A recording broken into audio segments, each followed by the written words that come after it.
Bismillahirrahmanirrahim. Assalamualaikum warahmatullahi wabarakatuh. Alhamdulillahirabbil alamin. Wassalatu wassalamu ala rasulil amin wa ala alihi wa ashabihi wa man tamassaka bi sunnati ila yaumil. Pemirsa dan pendengar Radio Roja serta Roja TV yang muliakan Allah Subhanahu wa taala. Semoga kita senantiasa dilindungi Allah Subhanahu wa taala dari segala keburukan dan diberi kekuatan Allah Subhanahu wa taala untuk menghadapi segala cobaan dan ujian yang datang dari Allah Subhanahu wa taala, dan kita juga dimudahkan oleh Allah Subhanahu wa taala di bulan yang penuh berkah ini untuk melaksanakan berbagai aktivitas ubudiyah kita kepada Allah Subhanahu wa taala, utamanya siyam Ramadan wa qiyam Ramadan dan qiraatul Quran serta berinfak di jalan Allah Subhanahu wa taala. Pemirsa dan pendengar muliakan Allah Subhanahu wa taala, alhamdulillah di pagi hari ini kita kembali diberi kesempatan dan kemudahan Allah Subhanahu wa taala untuk melanjutkan pembahasan kita tentang faedah-faedah dari sejarah Islam, yaitu tentang kekuasaan Al-Mu'tasim Billah di masa Khalifaan Bani Abbasiyah.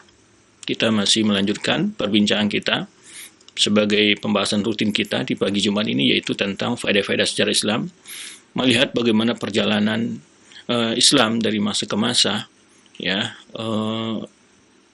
pada zaman dahulu dalam sejarahnya bagaimana, sehingga dapat kita ambil pelajaran serta juga sekaligus kita dapat menjawab berbagai syubhat-syubhat ataupun celaan-celaan dari orang kafir maupun orang orientalis terhadap agama Islam yang mencoba menjatuhkan Islam melalui sejarah.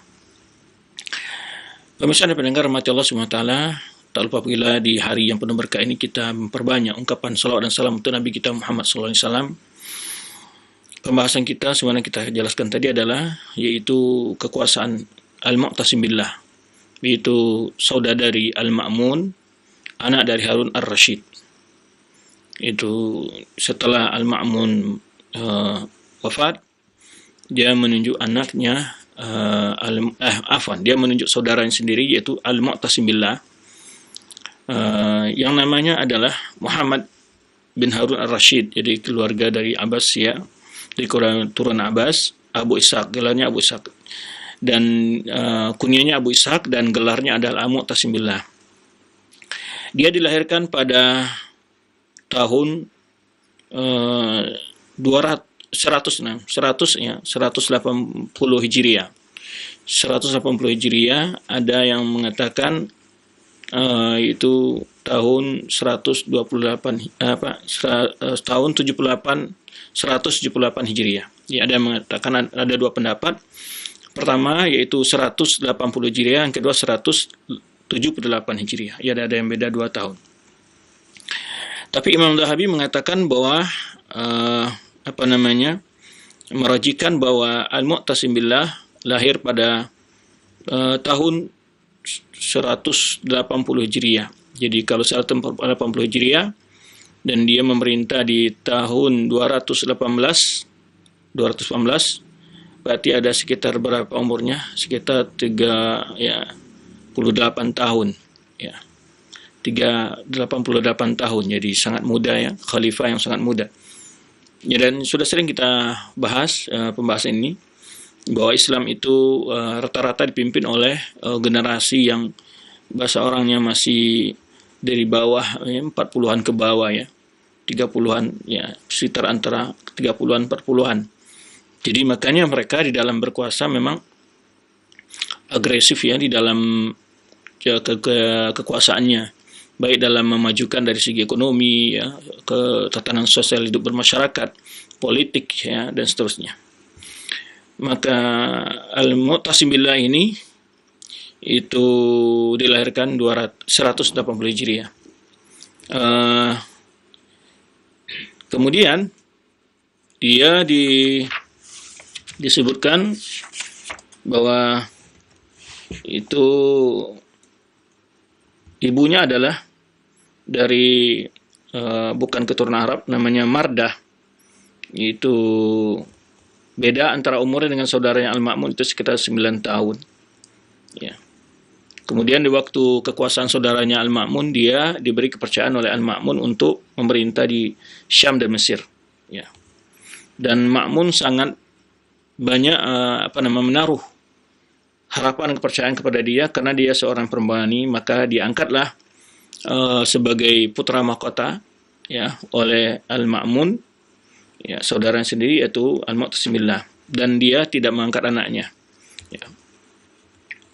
Maka pada hari saat mengangkatnya Ma'mun, dia langsung di waktu berjihad di negeri Rum, dia langsung mengangkat saudaranya Al-Mu'tasim billah, yaitu pada tanggal 9 Rajab tahun 218 Hijriah atau bertepatan dengan 10 Agustus yaitu tahun 833 Miladiyah, ya, Masehi. Kemudian yang berkuasa di masa ini, di masanya kalau di Andalus, yaitu ke penguasa dari lanjutan dari kekuasaan Bani Umayyah, yaitu Abdurrahman Al-Awsat. Jadi sebetulnya Abdurrahman Ad-Dakhil itu yang pertama, sebenarnya Abdurrahman Al-Awsat.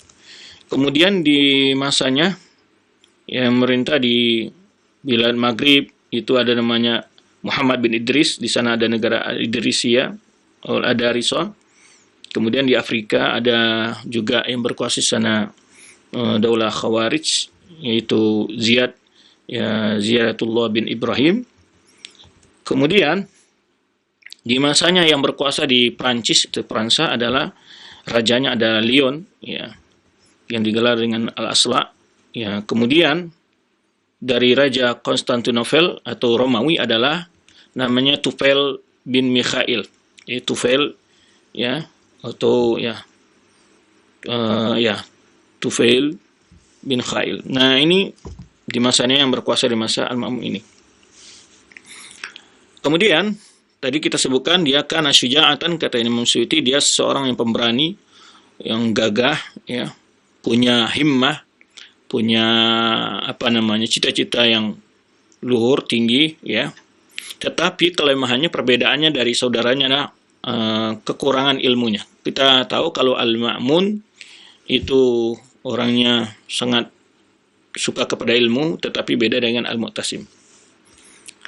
Kemudian maka diriwayatkan oleh As-Suli dari Muhammad bin Sa'id dari Ibrahim bin Muhammad Al-Hashimi, dia berkata, kana Al-Mu'tasim ghulamun fil kutab yata'alamu ma'ahu. Jadi waktu Mu'tasim masih belajar, masih kecil, ada anak lain yang bersama belajar.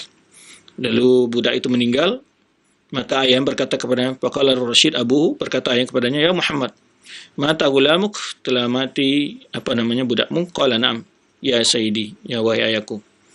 Wastaraha minal kutab, ya dia telah akhirnya setelah beristirahat daripada sebagai pencatat gitu ya.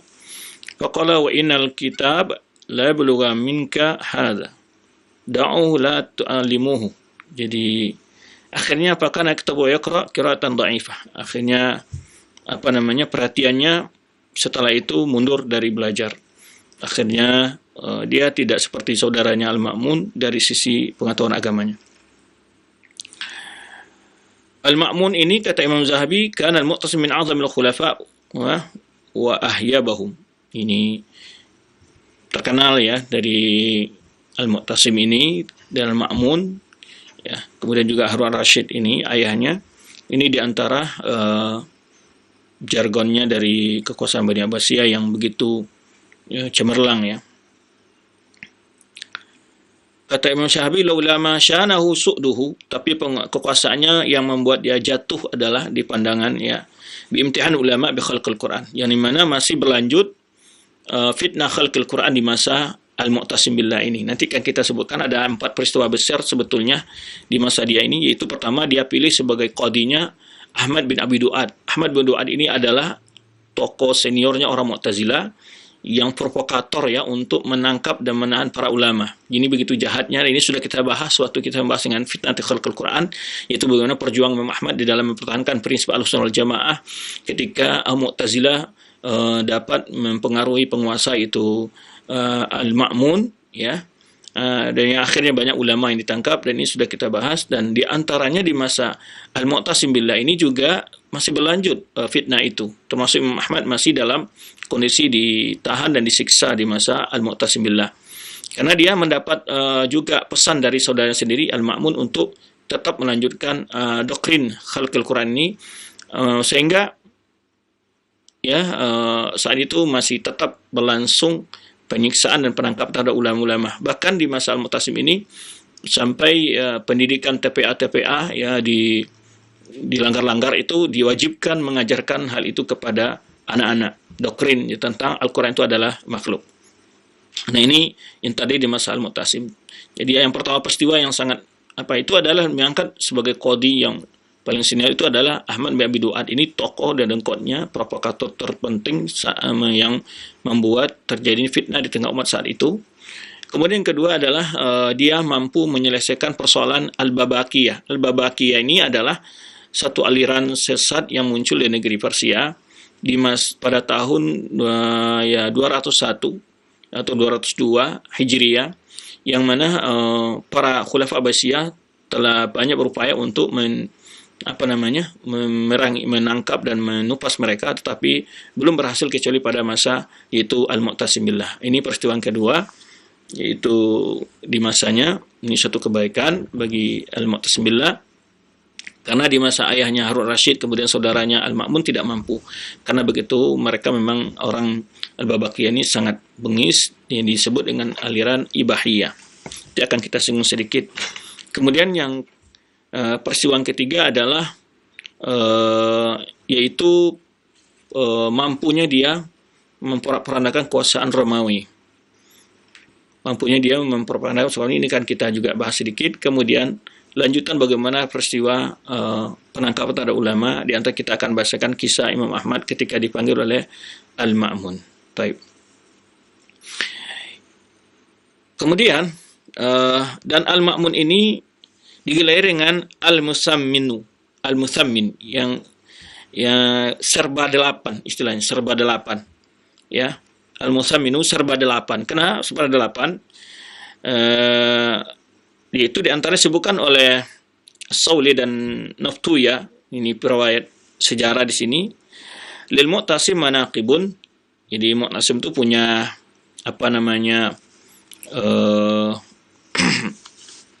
keutamaan-keutamaan. Wa kana yuqalu lahu al-musamman. Al-musamman. Al-musamman artinya orang yang serba delapan. Kenapa dikatakan demikian? Li'annahu min khulafa min al-Bani. Dia adalah penguasa yang ke-8 dari urutan penguasa Bani Abbasiyah. Dia adalah urutan ke-8 dari urutan para khalifah Bani Abbasiyah. Wasamin min waladi Abbas, dan juga anak yang garisan ke-8 ya. Jadi cucu yang generasi ke-8 dari keturunan Abbas bin Abdul Muttalib. Kemudian wasamin auladir Rashid, dan juga dia merupakan anak yang ke-8 dari Harun ar-Rashid. Kemudian wa malakasana jadi samanina asyar, dan dia berkuasa juga selama berapa? 18 tahun. Kemudian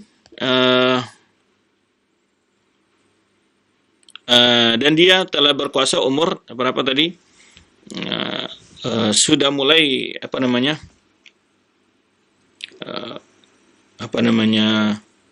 dia menjadi raja, dia menjadi khalifah pada tahun 218. Ini terdapat angka 8, maksudnya dari peristiwa-peristiwa yang kehidupan dia.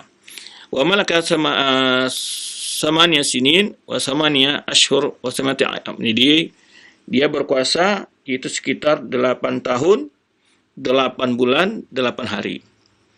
Dan dia lahir pada tahun yaitu tadi 178 atau tadi 180.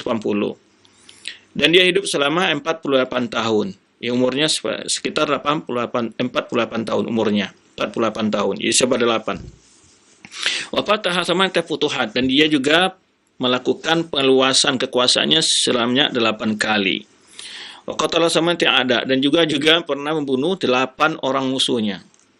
Kemudian wa khalafa sama aulad zukur, dan dia juga meninggalkan 8 putra putri. Ya, 8 dari putra, 8 dari putri. Wa mata li samin baqina mirabil awal, dan dia juga meninggal yaitu tersisa 8 hari dari bulan Rabiul Awal. Jadi ini sekitar ulama untuk mengingat berbagai peristiwa-peristiwa penting yang ada dalam kehidupan dari Al-Mu'tasim billah ini. Taib. Kata Imam As-Suyuti, walau mahasinu wa kalimatun fasihah. Dia juga punya banyak kebaikan-kebaikan dan juga punya kalimat fasihah. Jadi seorang yang fasih di dalam berbicara atau ya orator begitu, dan juga pintar dalam syair, ya. Tetapi kelemahannya kita Imam Tabi, annau idza ghadaba la yubali man qatar. Tapi dia itu ya kalau marah sangat drastis sekali. Baik. Kemudian pernah suatu kali bagaimana dia ini istilahnya dia adalah seorang yang pemberani gitu ya. Wa qala Ibnu Abi Du'ad kana al-Mu'tasim yakhruju sa'idahu ilayya. Jadi pernah dia bercanda dengan Ibnu Abi Du'ad ini, yang tadi tokoh Mu'tazilah itu, dia keluarkan tangannya ini, ototnya ini, kemudian dia katakan, ya Aba Abdullah adda sa'idi bi aksar kuwatik. Silakan kamu gigit otot ini sekuat-kuatnya gitu ya. Fa'amtani. Lalu aku nggak mau, kata Nabi Du'ad. Fayaqulu innahu la yadurni. Nggak apa-apa, saya tidak akan merasa sakit gitu ya. Fa'arumu dzalik ya. Kalau dilakukan, faidahu la ta'mal fihi al-asinna fadlan 'anil asnan. Jadi nggak luka, nggak memberkas gitu ya, di ototnya digigit. Kemudian juga disebutkan oleh Ibnu Taimiyah ini kan Syadina Basan, dia orang sangat kuat. Jika memukul itu kuat sekali ya. Wa kana yaj'al zanada ar-rajul baina isba'ini ya fayaksiruhu. Jadi dia itu bisa melintir dengan dua jarinya saja, bisa patah jari orang lain dibikinnya gitu. Cuman kelemahannya di masa dia ini, jadi karena memang di masa dia ada anak daripada Abbas, nama Abbas, anak daripada Al-Ma'mun, saudaranya, itu adalah putra mahkota kedua di masa Al-Ma'mun. Nah, di waktu dia diangkat menjadi khalifah, dibaiat oleh para kaum muslimin. Nah, saat kembali dari itu kan Al-Ma'mun dan anaknya Al-Abbas ini juga sama-sama berjihad di Rum waktu itu. Mau kembali ke Baghdad sebagai untuk mengambil baiat dan berkuasa, mengatur kekuasaan baru setelah mangkatnya Al-Ma'mun. Dalam perjalanan itu pada banyak dari tokoh-tokoh dari atau pimpinan pasukan itu menghasut anak Al-Ma'mun ini, yaitu Abbas bin Ma'mun ini, supaya merebut kekuasaan. Nah, dan juga banyak lagi. Nah, ini sebelumnya sudah kita sebutkan ya, seringnya membuat terjadinya permusuhan di dalam kekuasaan itu bukan karena yang pribadi yang buruk daripada penguasa ataupun keturunan dan saudara-saudaranya. Cuman ada orang yang mendorong, yang menghasut. Tapi ketika itu Abbas bin anak Ma'mun ini langsung mentegas mengatakan, saya sudah membaiat paman saya dan saya tidak akan berkhianat kepadanya. Nah, karena melihat kondisi demikian, Al-Mu'tasim billah merubah siasahnya. Gimana dirubah oleh dia? Jadi lebih banyak mempercayakan tugas-tugas penting kepada non-Arab. Jadi banyaklah tugas-tugas penting negara dipegang oleh non-Arab. Nah, yaitu khususnya orang-orang Atrak atau orang-orang Persia. Nah, bahkan dia juga dalam penampilannya disebutkan oleh Imam Suyuti lebih banyak seperti gayanya para pemimpin A'ajim. Jadi bukan sebagai gaya Arab, tapi adalah gayanya pemimpin non-Arab. Ya. Dan juga berjalan seperti perjalanan mereka. Ya. Bahkan jumlah daripada budak-budaknya ataupun pesuruh-pesuruhnya itu ramai sekali ya, sekitar 10.000 seperti yang disebutkan Imam Suyuti ya, yang jadi untuk digunakan pelayanan kekuasaannya. Nah, sehingga waktu itu Baghdad terlalu ramai dengan orang-orang yang non-Arab itu, tentu juga orang Arab terasa apa namanya, diacuhkan lah, tidak dipedulikan. Ini juga yang memancing terjadinya kegaduhan politik di masa Al-Mu'tasim Billah ini. Tetapi apa namanya, di masa Al-Mu'tasim Billah tetap bisa dia kendalikan.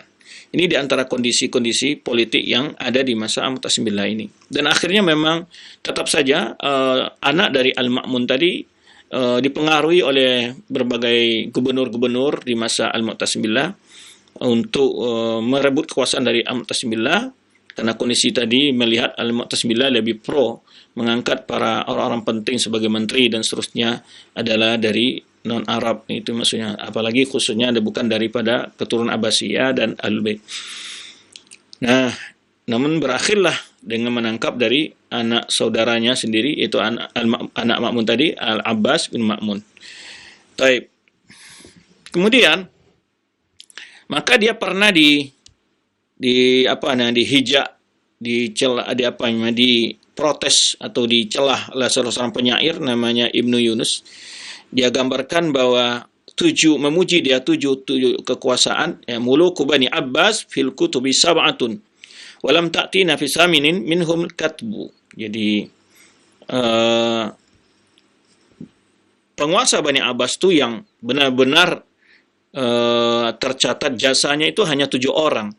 Ya, yang ke-8 ini enggak pada faedah apa-apa, gitu dia bilang begitu. Kemudian diumpamakan oleh dia seperti Ashabul Kahfi, kadzalika ahlul kahfi fil kahfi sab'atun. Nah, dia kiaskan demikian pula Ashabul Kahfi itu kan 7 katanya.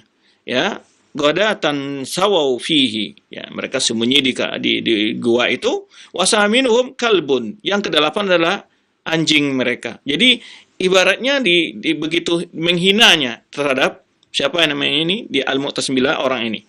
Nah, kemudian akhirnya orang ini apa namanya, lari dari Al-Ma'mun, berpindah-pindah ke daerah lain karena takut dihukum oleh Al-Ma'mun. Taib.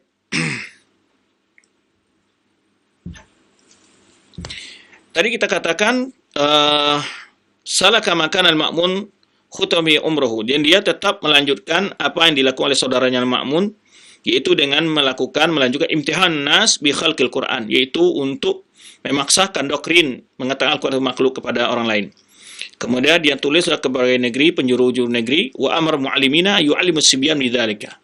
Ya, dia suruh pengajar-pengajar TPA yang mengajar Al-Quran untuk menyampaikan akidah itu kepada anak-anak kecil.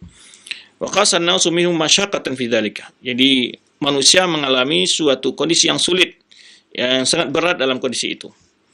Wa qutila alaihi khalqan minal ulama, dan di masa Al-Mu'tasim ini banyak juga ulama yang dibunuh. Wa turi Imam Ahmad bin Hanbal wa kana darbuhu fi sana 20. Jadi di masa ini juga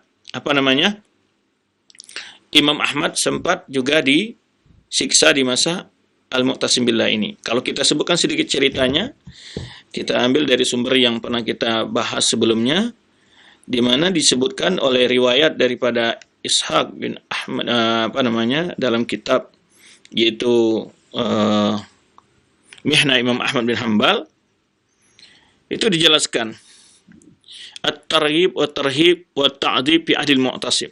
Bagaimana dengan cara at-targhib ini dengan cara diiming-iming, ya, pemberian atau ancaman dan azab di masa Mu'tasim dialami oleh Imam Ahmad. Tatkala Mu'tasim berkuasa, yaitu Abu Ishaq Muhammad Harun Ar-Rasyid ini, qadiman biladi Rum, datang dari bilad Rum, pada khala Baghdad, setelah sampai ke Baghdad, yaitu di bulan Ramadan, yaitu tahun 218 Hijriah. Famtahna Imam Ahmad wa duriba baina yadayhi. Imam Ahmad dipanggil, bahkan Imam Ahmad sempat dipukul, dihazab di hadapannya. Wa yaqifu Imam Ahmad baina yadayhi khalifah Al-Mu'tasim sabitul janan kuwal iman, ya, dan Imam Ahmad tetap, ya, berdiri dengan kokoh di hadapan Al-Mu'tasim Billah, ya, wa qad izdahaman nasu li syahidu masyhadan rahiban. Banyak orang menyaksikan ketika terjadi peristiwa itu, ya. Itu peristiwa yang sangat menakutkan. Fadal khalifah wa halu junuduhu. Jadi khalifah, kemudian sekitarnya banyak sekali pasukan-pasukannya, tentaranya. Wa ada Ahmad fi quyudihi, dan Ahmad diikat. Jadi orang menyaksikan ramai sekali. Ahmad diikat, ya. Al-awwal silahu al-batshu wal jabarut, ya. Yang pertama dilakukan adalah mukul, gitu ya. Wasani silahu al-Quran was sunnah yasta'dzibu adzab fi sabilillah. Yasta'dzibul adzab fi sabilillah. Ya, di mana yang kedua adalah senjata Imam Ahmad adalah Al-Quran dan Sunnah yang dia menerima azab di jalan Allah SWT. Wa yas'aluhu wahdahu al-afu wal maghfirah, dan dia hanya mohon kepada Allah untuk dibebaskan dari kondisi itu. Waju ridha ridwan wajulus khalifah ala kursihi, ya. Kemudian setelah khalifah duduk di atas kursinya, yakbu Ahmad bin Yadi, Imam Ahmad berdiri di hadapannya. Wa Yusuf tata qad juridat, jadi pedang sudah disiapkan. Warima qad rukizat, kemudian juga panah dan pukulan watras. Kemudian wasayyad qad turihat, kemudian para penjambuk juga siap. Jadi semuanya untuk menakuti. Yuriduna irhabahu wa huwa qad ba'a nafsahu li rabbih, dan tujuannya itu adalah untuk mengancam fisikis Imam Ahmad biar mau menerima hal itu. Di hadapan Imam Ahmad itu disaksikan berbagai ancaman, gitu ya. Ada yang pencambuk ada yang senjata segala macam. Bi kulli ma yasna'unahu aktsar ma la ya'bahu. Apa yang dilakukan oleh mereka, Imam Ahmad tidak peduli dengan apa yang ada di hadapannya. Dia menjawab kepada khalifah bil burhan sati' wa dalil qati'. Dia jawab dengan dalil-dalil yang jelas. Ya, wa ya'jizul khalifah bi targhibihi aw tarhib. Akhirnya khalifah pun tidak mampu untuk cara menyogoknya ataupun yang cara mengancamnya. Ya, liyaqula bi kalil Mu'tazilah, agar Imam Ahmad mau menerima akidah Mu'tazilah itu mengatakan Al-Qur'an adalah makhluk. Wa yahdurul mu'tasim lahu fuqaha, dipanggillah para ahli fikih wal qudha fa yanadhirunahu, untuk berdebat dengan Imam Ahmad ini selama 3 hari. Wa yanadhiruhum, dan Imam Ahmad pun menjawab membantah mereka. Wa yuqhiruhum, dan Imam Ahmad pun mengalahkan hujah-hujah mereka. Fa yaqul Ibnu Abi Du'ad wa Bashar al-Marisi lil Khalifah, ini tokoh-tokoh dari Mu'tazilah itu, Ibnu Abi Du'ad al-Bashar al-Marisi berkata kepada al-Mu'tasim billah, uqtulhu hatta nastarih minhu unsur. Jadi keduanya mengatakan kepada khalifah, bunuh saja biar kita aman dari gangguannya, atau kita beristirahat dari dia ini, ya, merepotkan dia ini, itulah bahasanya. Sebelum sudah kita ambil gambaran di sini betapa bahwa begitu buruknya kelakuan al-bid'ah kepada al-sunnah ketika mereka dekat dengan penguasa dan menghasut penguasa untuk membunuh para ulama yang berbeda pendapat dengan mereka. Dan ini banyak terjadi dalam peristiwa-peristiwa, ya, sebagai ibrah bagi kita. Di mana mereka ahlul bidah yang biasa menuduh ahlus sunnah itu suka mengkafirkan sudah begini, tetapi tindakan mereka sebenarnya disebutkan oleh Syaikhul Islam Taimiyah adalah, ya, ada ahlus sunnah itu adalah a'rafun nas bil haqqi wa arhamun nas bil khalqi. Walaupun mereka orang yang kuat dalam kebenarannya, tapi mereka adalah orang yang sangat rahim dengan makhluk. Jadi tidak berbeda dengan ahli bid'ah. Ahli bid'ah qasiyatul qalb, ya, orang yang kasar hatinya sekali, ya. Maka dia katakan seorang imam ini As-Subhashim Ibnu Abi Du'ad mengatakan penggal saja lehernya. Walakin Mu'tasim yuqimu mubaratan baina jaladaini liyaqtulahu bisyad al-mu'ji'a wa yuhaddithunahu fi ruju' an israhi. Tapi Imam Mu'tasim cukup dengan menyuruh para pecambuk untuk mencambuknya sampai dia mau kembali dari menarik pendapatnya. Tetapi setiap dia dipukul, walakin yaqul lahum bisalaban, dan dia dengan tegas mengatakan a'tuni syai'an min kitabillahi wa sunnati rasulihi aqulu bihi. Berikan kepada saya satu ayat dari kitab Allah ataupun sunnah Rasulullah SAW yang menjelaskan Al-Quran itu adalah makhluk. Itu saja. Berlanjut, istamid darab wa itaradu syiddatu. Ya, berlanjut begitu hatta yaqa'al Ahmad rahimallahu alal ardi fi ghaibubatin, sampai Imam Ahmad pingsan. Ya. Dan sampai Imam Ahmad tidak tahu apa yang mereka lakukan dengan dia. Wa inda qa'adat, ya. Kemudian setelah Imam Ahmad sadar lagi, taqaddama ilai Ibnu Abi Du'ad. Kemudian Imam Abi Du'ad maju menghadap Imam Ahmad. Ini tokoh Al-Mu'tazilah ini. Faqala ya Ahmad, ya Ibnu Abi Duad ini berkata kepada Imam Ahmad, "Qul fi udhunil Qur'an makhluk hatta ukhlisuka min yadi khalifah." Jadi bisikan saja ke telingaku, kamu ucapkan Al-Quran itu adalah makhluk, biar aku bisa membebaskanmu dari hukuman ini. Maka lalu Imam Ahmad menjawab balasan Ibnu Abi Duad ini, ya, coba jawabannya didengar, sangat memukul sekali. Kata Imam, "Qul fi udhunil Qur'an kalamullah wa laysa bimakhluk." Silakan engkau bisikkan di telingaku, Al-Quran itu adalah kalam Allah dan bukan makhluk, hatta ukhlisaka min adzabillah. Biar aku bisa menyelamatkan kamu dari azab Allah. Subhanallah. Jawaban seorang imam, ya, yang ilmunya. Kalau Ibnu Abi Duad ingin dibisikkan ke telinganya agar Imam Ahmad mengatakan Al-Quran itu ada makhluk, biar Ibnu Duad nanti akan bicara ke Al-Mu'tasimillah, dibebaskan dari hukuman. Justru Imam Ahmad berbalik, ya, bisikan ke telingaku, Al-Quran itu adalah kalam Allah, bukan makhluk, biar aku bisa menyelamatmu dari azab Allah, gitu ya, biar engkau bisa diselamatkan dari azab Allah. Faqala Mu'tasim adkhiluhu al-habs fahumila ila al-habsi wansarafa an-nas. Akhirnya Mu'tasim mengatakan, kembali tahan dia ke tahanan dan dibawa ke manusia pergi. Wa kadza wajal Imam Ahmad Muhammad Mihna fi sabrin jamil. Demikianlah Imam Ahmad bagaimana menghadapi ujian yang berat itu dengan penuh kesabaran, wa syaja'ah, keberanian, ya, keberanian yang beda, ya, keberanian kokoh dalam kebenaran, ya. Kemudian berkata salah seorang yang pernah mencambuk Imam Ahmad ini,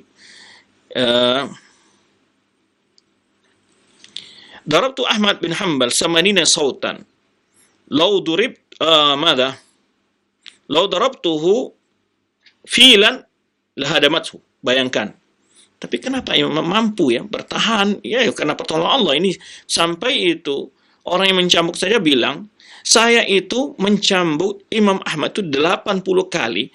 Kalau seandainya gajah yang dicambuk, pasti mati, gitu. Mati mungkin, gitu, kata pencambuk ini. Baik.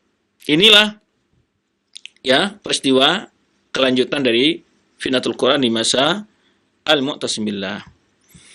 Baik. Kemudian lanjutannya kita lihat dari kitab Imam Suyuti setelah itu, ya. Kemudian setelah itu tadi kita sebutkan kenapa Al-Mu'tasimillah pindah dari Baghdad, pindah ke suatu daerah namanya Madinatus Surrah Man Ra'ah. Jadi dinamanya Bana Surrah Man Ra'ah, nama Madinah. Wadhalika anak tanah bi'tina'i Turk, karena tadi sudah kita sebutkan karena dia banyak sekali pasukan dan pelayan-pelayan dari orang-orang non-Arab dari keturunan Turki, ya. Maka dia mencari tempat yang luas untuk membangun istana, ya. Karena para pengawal pelayan-pelayan itu, ya, sering melepaskan kuda mereka di kota Baghdad, ya, kadang-kadang mengganggu manusia, atau jalan menjadi sempit. Maka fajtama ila al-Baghdad, karena al-Baghdad datang kepada Mu'tasimillah, ya, berkata kepada mereka, ilun tukhzi anna bi junudika harabnak. Jadi, jika engkau tidak mengeluarkan pasukan-pasukanmu dari Baghdad ini, kami akan melawan kepadamu. Ma'mun bertanya, wa kaifa tuharibuni? Qalu bisihamil ashar, ya, bisihamil ashar. Bagaimana kalian bisa melawan saya? Saya punya pasukan. Adalah bisihamil ashar. Maksudnya apa? Dengan berdoa di saat sepertiga malam. Jadi maksud di sini, masyarakat Baghdad ini datang karena merasa terzalimi, tersiksa. Begitu ramainya kota Baghdad dengan kendaraan-kendaraan, dengan kuda-kudanya, pasukan Al-Mu'tasim ini, mereka datang. Ya, mereka ancam, kalau enggak kami akan lawan kamu. Ya, bagaimana kalian melawanku, kata Al-Mu'tasimillah, itu dengan bisihami asar, dengan anak panah di saat sepertiga malam terakhir. Faqala la taqata li bidzalik. Oh, saya enggak punya kekuatan menghadapi itu. Fakana dzalika sababu binaihi surra marra'au. Inilah yang menyebabkan dia pindahkan istananya dan ke itu namanya surra marra'au. Baik. Peristiwa berikutnya adalah tentang kita ingin bicara tentang melawan Babakiyah. Babakiyah ini adalah para ulama menjelaskan bahwa Persia itu punya banyak sekali aliran-aliran yang kita tahu ya, daerah Baghdad, Basra, dan juga Rasulullah SAW pernah menyebutkan hadisnya al-fitnah hauna wa fitnah hauna, dan beliau mengisyaratkan pada arah Baghdad atau arah Kufah dan Basra. Karena itu sebelumnya adalah kerajaan Persia. Nah, banyak sekali di situ aliran-aliran. Di antara ini Babakiyah ini mereka mengaku muslim tapi mereka menghalalkan segala cara. Itu disebut oleh para ulama yang menulis aliran-aliran dalam Islam klasik itu menyebutkan Babakiyah ini itu adalah aliran ibahiyah, asal sumber dari ibahiyah. Kita dapat sekarang suatu mazhab namanya sekarang ya ibahiyah, itu kalau bahasa kitanya ya orang-orang yang membolehkan segala-galanya, kebebasan mutlak ya. Apakah itu liu, apakah itu berzina, apakah itu pelacuran, apa-apa. Pokoknya ibahiyah, boleh sebebas-bebasnya. Ini mazhab yang pertama itu adalah Babakiyah ini yang membawa hal itu. Ya. Nah, dan pokoknya mazhab yang sangat keji disebutkan para ulama, dan dia selalu mengganggu kaum muslimin. Ya, banyak kaum muslimin yang dirampas, yang diperkosa, yang ditangkap, semacam-macam mereka siksa.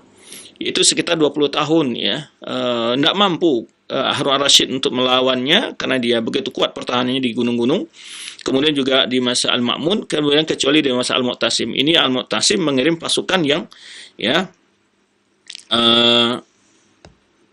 sangat besar untuk menyelesaikan masalah ini. Nah, antara Babakiyah ini ada kerjasama dengan Rum. Yaitu yang tadi kita sebutkan Tufail bin Mikhail, nama rajanya.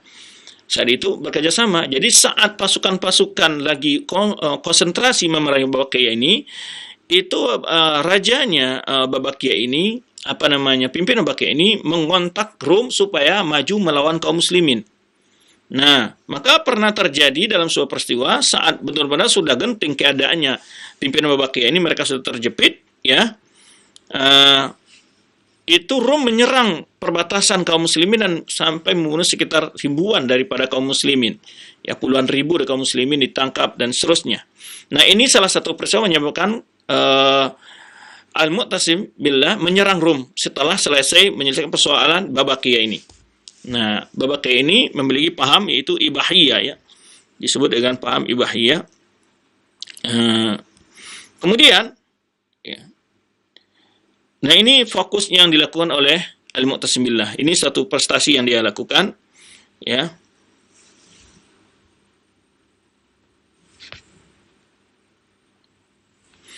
Jadi diutuslah Al-Mu'tasim untuk melawan Baghdad, namanya pimpinan pasukan Ishaq bin Ibrahim.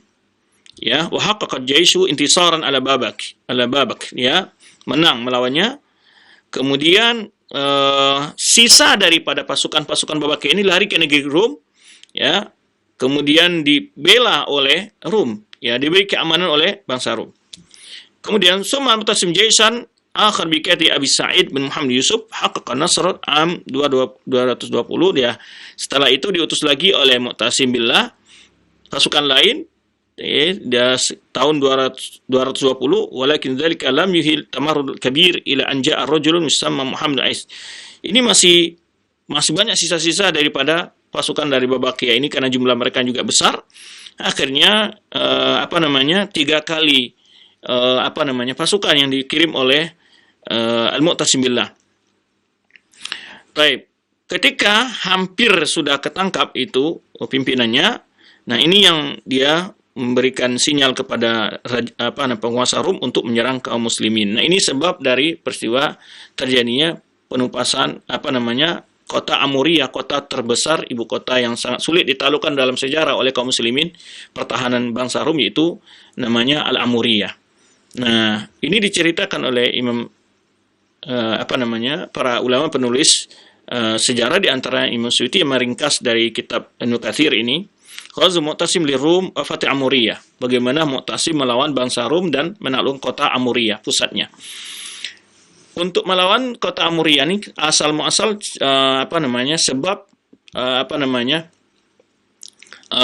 perlawanan penyerangan kaum muslimin kepada Rum ini bukan karena kaum muslimin yang berkhianat, muslimin yang jahat, tapi mereka lah yang bekerja sama dengan Babakiyah tadi. Ketika kaum muslimin sedang fokus menyerang Babakiyah, mereka memanfaatkan kondisi yang lagi kaum muslimin yang tentu pasukan muslim lemah di perbatasan, mereka manfaatkan itu untuk menyerang kaum muslimin dan bunuh banyak kaum muslimin. Nah, ini ya pembalasan dilakukan oleh Mu'tasim billah.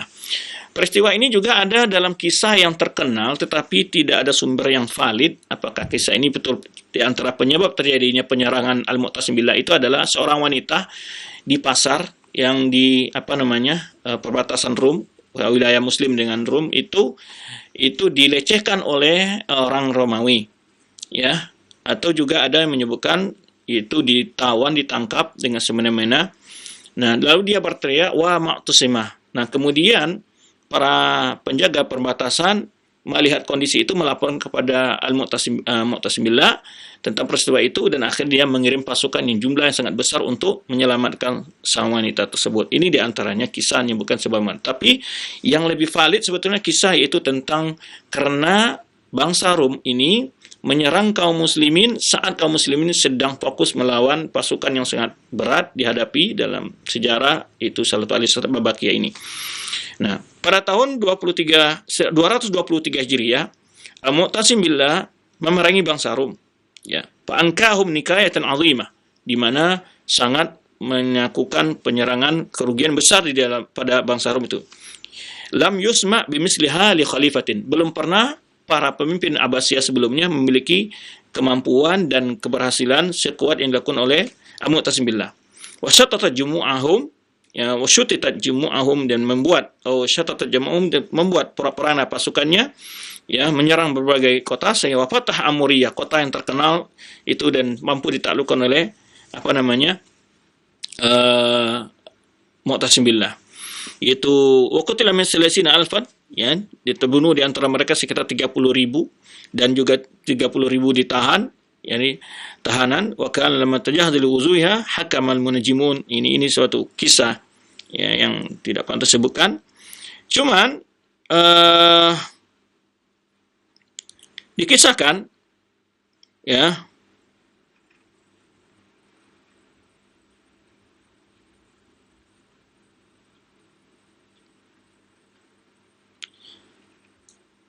pernah satu kali daripada pasukan Rum, pimpinan Rum ini, Tufail tadi mengirim surat, ya.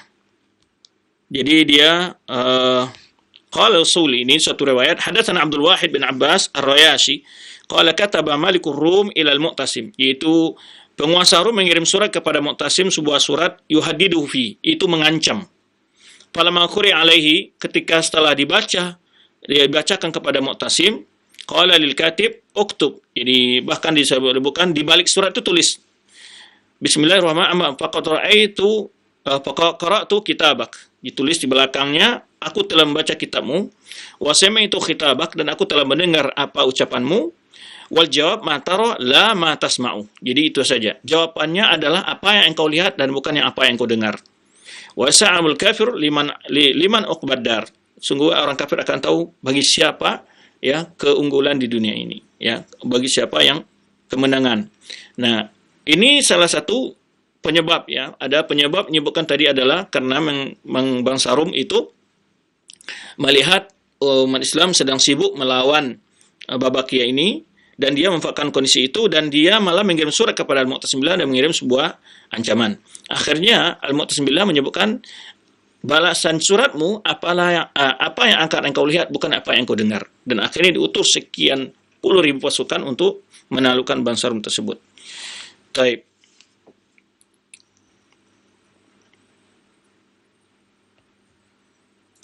Yang dapat kita ambil di sini adalah pelajaran tentu bagaimana wibawa Islam sangat kuat di masa kepemimpinan Islam dahulu.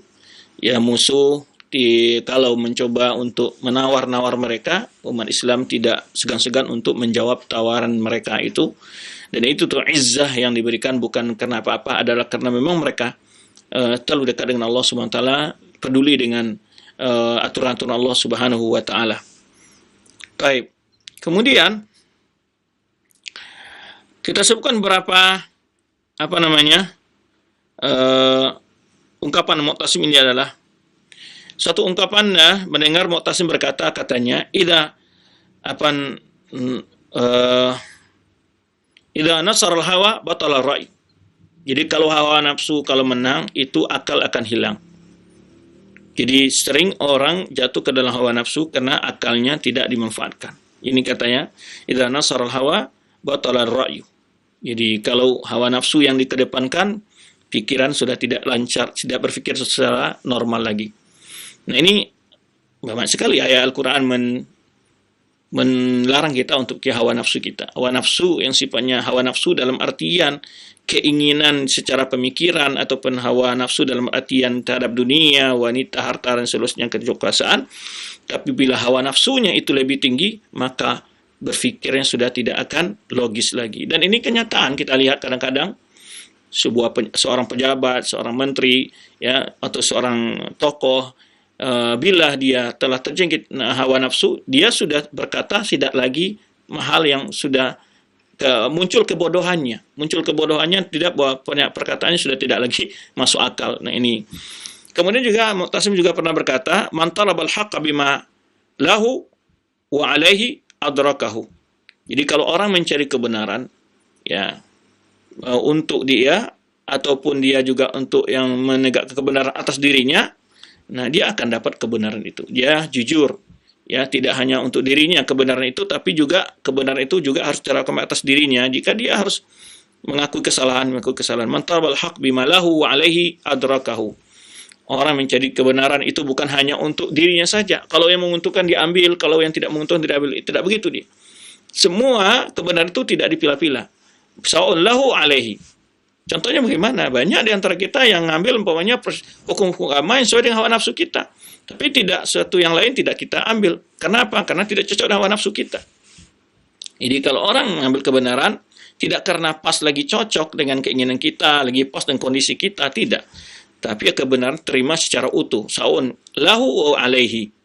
Ya, apakah itu adalah hal yang wajib dia lakukan, ataupun hal itu adalah suatu hal yang menguntungkan bagi dia. Ini di antara hikmah-hikmah yang dinukil dari perkataan Al-Mu'tasim billah. Taib. Tadi sudah kita sebutkan juga ya, peristiwa yang penting yaitu Ibnu Abi Duat, yang dia ini banyak sekali mempengaruhi Al-Mu'tasim billah dalam mengambil kebijakan-kebijakan. Bahkan memang saudaranya Al-Ma'mun mewasiatkan, memberikan wasiat kepada Al-Mu'tasim billah agar menjadikan sebagai istilahnya penasehat utamanya adalah Ibnu Abi Duat ini. Akhirnya sangat mempengaruhi kebijakan-kebijakan Al-Mu'tasim di dalam menerapkan hukum-hukum, terutama adalah tentang itu fitnah khalqil Quran. Baik. Kemudian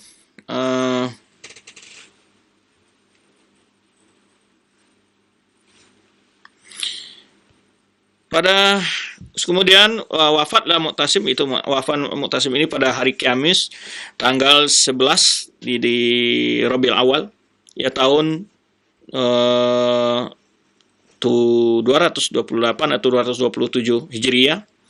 Waqad dzallala aduwahu bin nawahi, dia telah banyak menaklukkan musuh-musuhnya yang mengancam kekuasaan Islam itu. Wa yaqulu innahu kana fi mardi mautihi, dan dia mengungkapkan ayat di saat saat sakit, disebutkan sakitnya adalah ketika dia kalau nggak salah berbekam, kemudian ada cedera, dan itu menyebabkan dia wafatnya. Ketika dia sakit, sebelum mati dia membaca ayat itu, hatta idza farihu bima utu akhadnahum baktatan.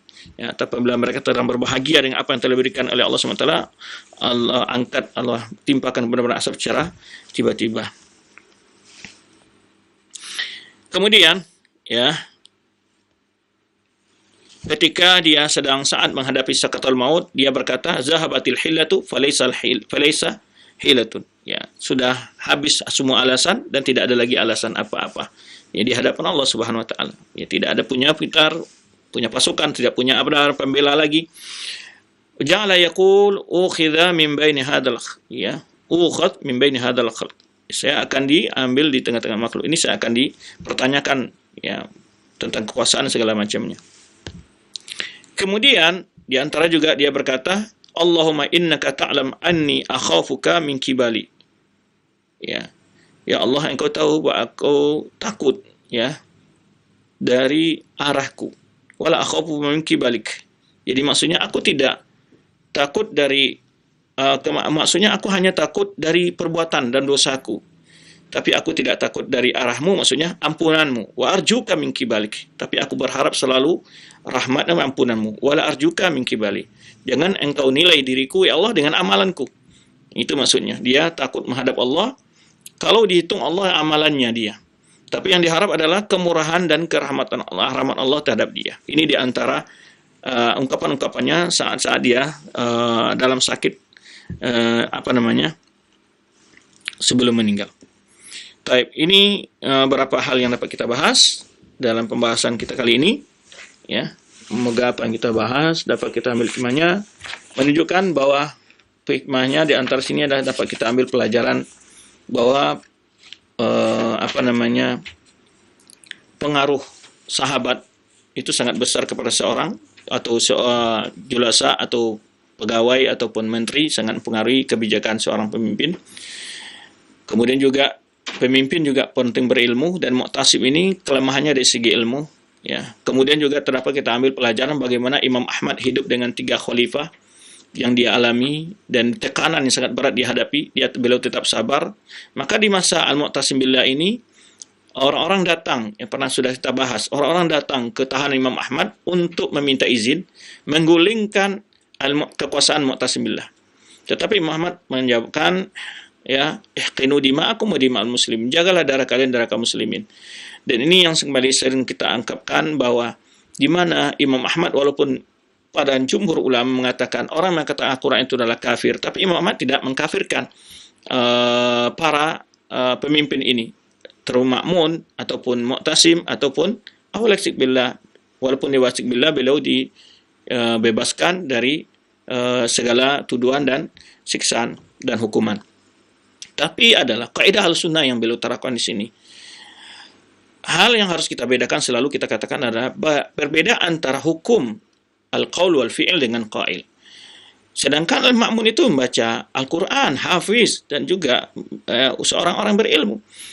Karena hari-hari ini sering juga orang ya memakai uzur berjahal itu selain syirik. Kalau syirik nggak ada. Uzur berjahal terapkan semua usul wal furu'. Ya. Kalau Anda tidak mengatakan tidak ada uzur bagi makmun, di mana uzurnya lagi? Di masanya ada ulama dan dia hafal Al-Quran, tetapi kan ada syubhat di situ. Nah, ini menunjukkan bahwa pembahasan-pembahasan itu, di mana ulama Ahlussunnah Jamaah, mereka punya metode manhaj, ya, yang disebut dengan dawabitu takfir, ketentuan-ketentuan yang harus diperhatikan saat menghukum seorang itu kafir. Jadi kalau begitu juga orang-orang yang selalu menuduh, orang lain suka mengkafirkan, karena mereka tidak paham antara ungkapan yang dihukum kafir, sebuah perbuatan yang dihukum kafir, dengan seorang pelaku. Pelaku belum bisa, kalau dia seorang muslim ini. Kalau di luar Islam, ya jelas kafir. Ya, dihukum, tidak perlu juga ditegakkan hujah kepada orang luar. Maksudnya seorang muslim lalu tersalah, dan perbuatan itu menurut dalil-dalil syariat adalah perbuatan kufur. Nah, ini diterapkan padanya dawabitu takfir dan syurutu, bukan semau-maunya kita. Ya, maka kita lihat, walaupun ulama mengatakan, orang yang mengatakan Al-Quran itu adalah makhluk adalah kafir, tapi ulama tidak mengkafirkan Al-Ma'mun dan juga Al-Mu'tasim billah. Padahal di masa mereka itu bukan hanya sekedar ancaman, tapi azab nyata, pembunuhan yang sekian para ulama dibunuh yang tidak mau menerima doktrin-doktrin tersebut. Ini melihat, belajar kita kepada sejarah, berkita contoh manhaj para ulama dalam menegakkan kebenaran. Dalam waktu yang sama, Imam Ahmad pun tegar dalam mempertahankan prinsip sabar, tidak bergeser sedikit pun.